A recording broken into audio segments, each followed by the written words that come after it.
This podcast is part of the Planet Broadcasting Network. Visit planetbroadcasting.com for more podcasts from our great mates. Mason, Fantastic Beasts, where are all the beasts? Now Johnny Depp's, he's around, isn't he? Is he a beast? He's in the case. He's in the case? Yeah. Wow. Yeah. All they had to do was not open the case. And then he'd be fine. And is that true of Johnny Depp in real life? Yeah. Just leave him in a suitcase. He's in a trunk. He's usually floating out somewhere in the Mediterranean. He's somewhere in the south of France, just floating around in a case. Don't bring him back to shore. And then we'll all be fine. Well, Mason, if you love Harry Potter prequels that don't include Johnny Depp, you'll love Voldemort, Origins of the Heir. Now, it's interesting you say that because I did watch it and I didn't like it. Interesting. Mm-hmm. This is actually a fan film from January 2018. Fantastic Beasts is not the only Harry Potter prequel in town. This one serves as an origin retelling and also fleshes out some of the events from the books and films of young Voldemort. And would you say they've done it well? Look, we talked about this earlier because we're like, this is a fan film. Yeah. We don't want to kick it too hard. Considering the budget, it was €15,000. It's pretty impressive what they've managed to do. Like, however much amount that is. Yes. I don't know. But it's the price of a cup of coffee or a Lamborghini. I'm not sure. But the thing is, there are definitely elements of this which really hurt the film. Mm-hmm. And a big part of it is it's an Italian film where some of it is in Italian and dubbed into English. Yep. But some of it is clearly people from Italy speaking English and then dubbed over the top. It's the first time I saw a Jackie Chan movie. I think it was Rumble in the Bronx. Right. People were speaking English, but they've redubbed English over the top and it was really disconcerting. And it's exactly the same thing was happening here. But in terms of the action sequences, there's not a lot because it's a lot of people standing in a room filled with books just yelling at each other. Yep. Or there's an interrogation going on. Waving their hands as the Italians do. As they do.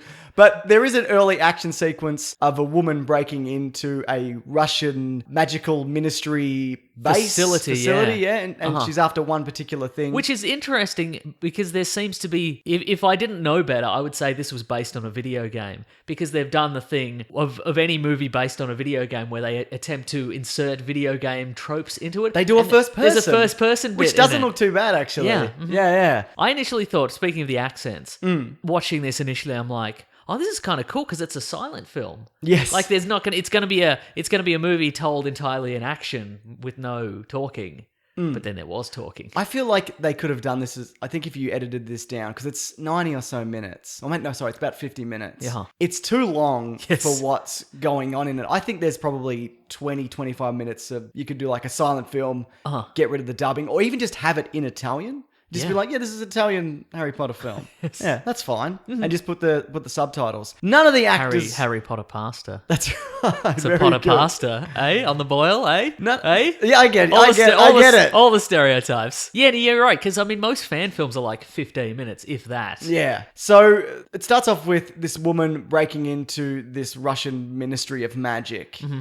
And she gets captured. And then a lot of the film is based around this interrogation where there's a one-eyed Russian guy, he's blind in one eye, and he's like, what are you breaking into here for? And it turns out that she's breaking in to steal Tom Riddle's diary. Because if you've seen Harry Potter, the movies, or seen the books, not opened them, but just seen the books, then you'll know that Tom Riddle's diary contains a piece of Voldemort's soul. Oh, yes. So that's important that he has that for... soul purposes. For soul purposes. For soul trading. For going to Soul Train. You can't do that. You can't go on the Soul Train. You can't do the dance if you don't have all your soul. It's embarrassing. That's it. So he then asks her to recount what led her to being where she is. So it flashes back to her days at Hogwarts. Mm-hmm.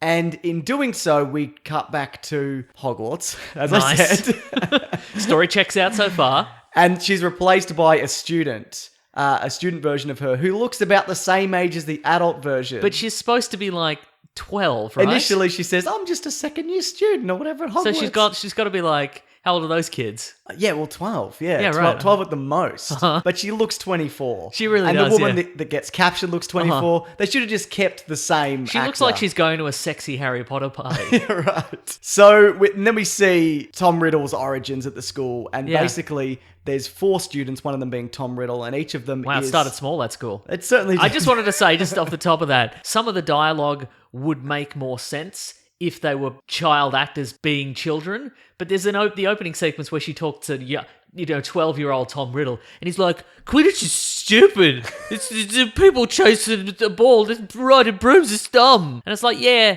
I mean, if you were 11, maybe you'd think it was dumb. But if you're 25, don't talk like that. And also, it's kind of rad. Yeah, don't it you is think? rad. But yeah, and imagine if the actual Harry Potter movies had started like that. Harry, you're a wizard. Yeah, but that's dumb. It's waving a wand, doing magic. Dumb. So basically, these 4 heirs of the 4 houses of Hogwarts, your Gryffindor, your Ravenclaw, your Hufflepuff, your Slytherin, which is your Tom Riddle, they want to unite and build up the magical community. Is that the sounds idea? nice. That's something along the lines of that. But one of them, Mason, is a Voldemort. Oh. And they don't realise yet because they think he's just Tom Riddle. But from out the gate, he's a complete psychopath. Right. Like there's no ambiguity there. Yep. He's very aggressive for no reason. He gets in wand battles very quickly and he breaks a student's arm in doing so. Yeah, he's not a very good bloke at all. From there, it follows his adventures where he then goes to work at a magical pawn shop after school. Now, P-A-W-N. P-A-W-N, okay, just checking. Just to clarify. Because let me say, either way. Well, that's it. Now, is any of this some of this stuff is in the books? Yes. Or is this isn't new material? I believe this part is in the book that he went to do this, and people were like, well, he was one of the best students to ever come out of Hogwarts. And everyone thought he was great, except for Dumbledore. It's like, this guy's a fucking idiot. Not an idiot, like a bad dude. Remember he broke that kid's arm in the wand battle? That's right. He's mad all the time. Do you remember in the movies when I met him when he was a kid and he was like, I can light things on fire with my mind? Do you remember that bit in the movie? Yeah. Maybe you haven't seen that. I don't know. No, I'm just basing it off the last time you told me about it. Okay, good. Very good. I believe from the books, and this isn't fleshed out in the movie, so he's basically looking for magical items of significance because he's half muggle and he resents that side of himself. He likes these Who else fancy is half heirlooms. Harry Potter is half muggle. Okay, good. so- Just checking. Yeah. I knew there was somebody else. Yeah, there's a bunch of them. Okay. And nobody is really properly full-blooded, and the ones that are probably inbred. Is kind of the I implication. understand, sure, yeah. Malfoy. Yeah. Malfoy, the Weasleys. Yeah, Oh, so, yeah. yeah. Okay. Yeah. Extra fingers and stuff. Extra Weird. fingers and stuff. You never noticed that in the movies, but Ron Weasley's got 6 fingers on each hand. Is that true? Yeah. Wow. Yeah, fact. Harry Potter fact. Is that why he's so stupid in the movies? Yeah. We've talked about this, but he's way more fleshed out in the books. That's a story for another day. But that being said, all the good stuff from Ron gets given to other characters in the movies. He's just like, what's magic? What's anything? You grew up in this world. What are you talking about? Your dad's got a flying car, for God's sakes. It turns out that, he's after these magical items, so I guess he can put his soul in them. And there's a bit where he steals a locket from an old lady. He was up at this. He was doing this Horcrux business way ahead of time. Yeah. What's the point of having a Horcrux again? Because if you put a piece of your soul in it and then you're, say, killed by a magical baby, Yep. you can then return based on that. And he splits his soul up. Do you have a number less of soul? times. Yeah, you have less. Like it chips away at you. And that's why he Okay. looks all snake-like. Can you regain apparently. more soul? I don't think you can put them back together because splitting up your soul... Is it like your liver? If you chop off a bit, does it grow back? It's not like that, no. Ah. You kind of chip away at yourself and you become less of a person in doing so. But he's like, I don't care because I'm all about... I don't like Quidditch, but I love soul splitting. That should be the national sport. See how many times you can split your soul. Now, do you have to do it because there's like 7, right? Something like that, yeah. Do you have to split it into 7? Or can No, you split but it he into did that 2? because 7, if it is 7, it might not be. I'm butchering the Harry Potter law. I know every time we No, talk no, about all Harry... this is correct. Every time we talk about Harry Potter, people flip out. Anyone emailing to correct you or commenting on the YouTube is wrong. Doesn't matter what facts you have. We're right and you're wrong.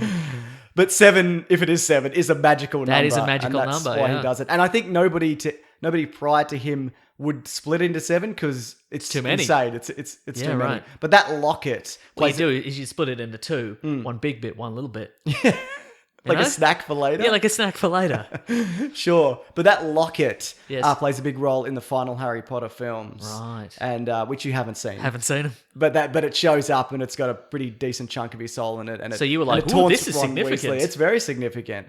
So yeah, and I believe that interaction where he takes it from that old woman that is referenced. Did you in say the it book. taunts Ron Weasley? Yeah, because basically, Hey, it's me. It's me, Voldemort's locket. Hey, you ginge. Look at you. Hey, Fanta Pants. Hey. Get out of here. it's more like it makes a version of Harry and Hermione and makes them like kiss in front of him. Oh, that's so weird. Yeah, it is weird. So I hope we get footage of that Yeah. in the video version. So it turns out that the other people, the other heirs to the houses, they're getting murdered. There's not that many. There's only 4 of them. You know who the murderer is. Yeah, right. And we know that one of them is still alive when he's older because he's got the same eyeliner on. You know, so he's got Yeah, that. right, okay, He's looking real good.